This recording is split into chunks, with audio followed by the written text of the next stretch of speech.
Hello friends, स्वागत है आप सभी का एक नए वीडियो में। आज की वीडियो में हम जानेंगे साल 2023 में गोवर्धन पूजा कब है, दिन व तारीख, पूजा का शुभ मुहूर्त क्या रहेगा, संपूर्ण पूजा विधि, साथ ही साथ जानेंगे 56 भोग का क्या महत्व है। तो चलिए शुरू करते हैं आज की वीडियो। दीपावली के बाद कार्तिक शुक्ल की प्रतिपदा पर उत्तर भारत में मनाया जाने वाला गोवर्धन पूजा बहुत ही धूमधाम से मनाया जाता है। घर के आंगन में गाय के गोबर से गोवर्धन नाथ जी की एक अल्पना बनाकर उनका पूजन करते हैं। तत्पश्चात ब्रज के साक्षात देवता माने जाने वाले गिरिराज भगवान पर्वत को प्रसन्न करने के लिए उन्हें अन्नकूट का भोग लगाया जाता है।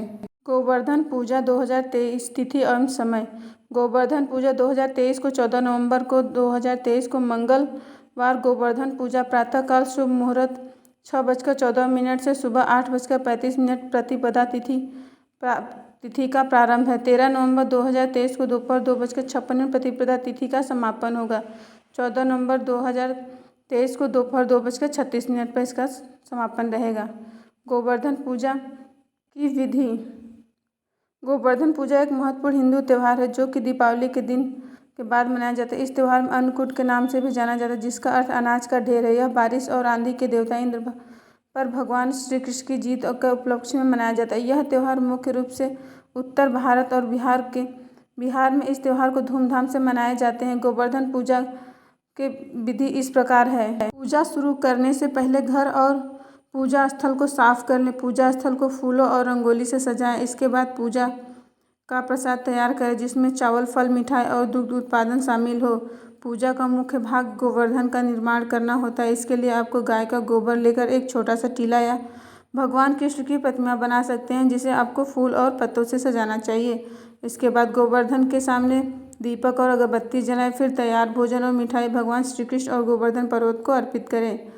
फिर भगवान की आरती उतारें और ओम नमो भगवते वासुदेवाय नमः का मंत्र का जाप करते रहें। सभी पूजा सामग्री भगवान को अर्पित करने के बाद गोवर्धन के चारों ओर परिक्रमा करें। पूजा के अंत में पूजा का प्रसाद सभी लोगों में जरूर बांटें। आइए जानते हैं गोवर्धन पूजा से जुड़ी कथा।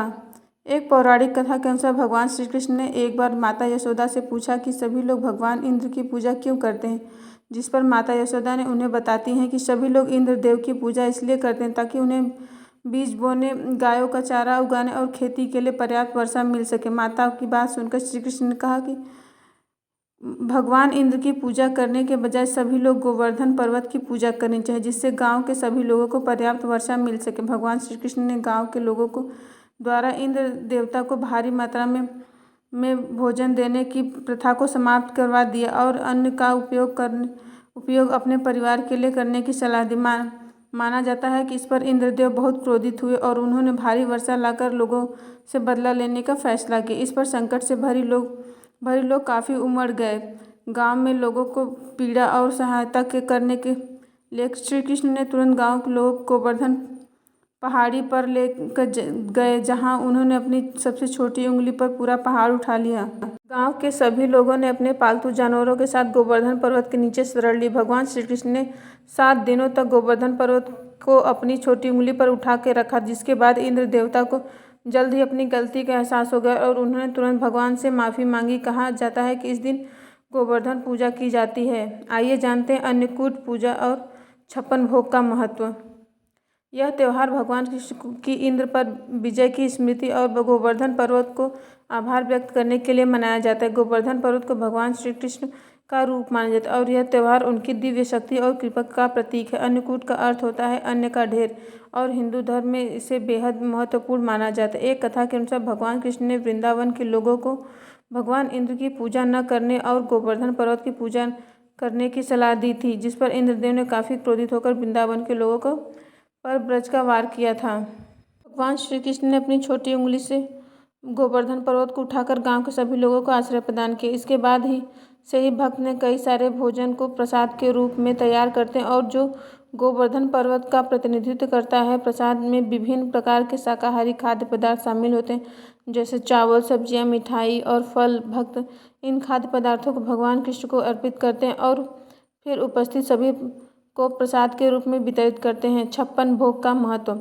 कहा जाता है कि जब श्री कृष्ण ने 7 दिनों तक गोवर्धन पर्वत को अपनी उंगली पर उठाकर रखा था, तो उन्होंने कुछ भी नहीं खाया था, इसलिए गांव के लोगों ने भगवान को अलग अलग पकवान बनाकर खिलाए थे। यही कारण है कि भगवान को 56 भोग लगाए जाते हैं। 56 भोग भगवान श्री कृष्ण को चढ़ाए जाने वाले 56 अलग अलग खाद्य पदार्थों के थाली में भोजन को 56 संख्या भगवान के कृष्ण के गुणों की संख्या का प्रतिनिधित्व करती है। 56 भोग को थाली में खीर, लड्डू, पूरी, सब्जी जैसे कई मीठे और नमकीन व्यंजन शामिल होते हैं। 56 भोग बड़ी भक्ति के साथ तैयार किया जाता है और जो भगवान कृष्ण को अत्यधिक प्रिय होता है। तो बोले श्री कृष्ण भगवान की जय। आपको यह वीडियो कैसी लगी कमेंट बॉक्स में ज़रूर कमेंट करके बताइएगा और साथ ही साथ अगर अभी तक हमारे चैनल को आपने सब्सक्राइब नहीं तो प्लीज़ इसे लाइक, सब्सक्राइब और शेयर भी कर दीजिएगा। धन्यवाद।